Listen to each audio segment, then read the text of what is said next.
Hello everyone, welcome to Wednesday. We have a pretty good market today. S&P 500 was up 0.8%. It jumped up again and it's trying to move into the new all-time high territory.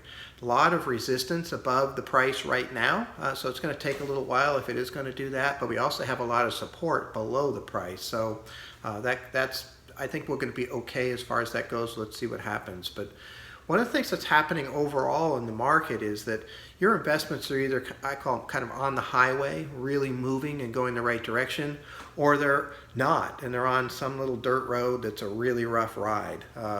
And it's a little bit more narrow than normal because of the pandemic. And I'll give you an example. DocuSign, a company we use that basically allows you to sign documents electronically, especially legal documents and those types of things. We use it in our practice. And obviously with the pandemic, everybody's been forced home and they're starting to use DocuSign a lot. DocuSign is up 167% so far this year. And it is in our Innovative Technologies Targeted Index, which is a piece that we just added some more to, and it was up 2.9% today, which is a lot more than the 0.8 that the S&P 500. So they're on the highway, definitely.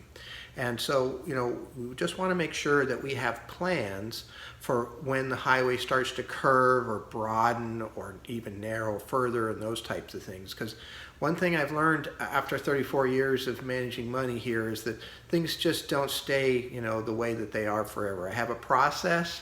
It's working. I'm using relative strength. I'm only picking from the targeted indexes that fell less than the market in the downturn. All of those things are working really well, better than I've ever seen, in my career. But I also understand that it doesn't last forever, so we will keep watching that, and we do have some plans for what to do if things curve. And so I want to thank you very much for listening today, and I look forward to talking to you tomorrow. Thank you.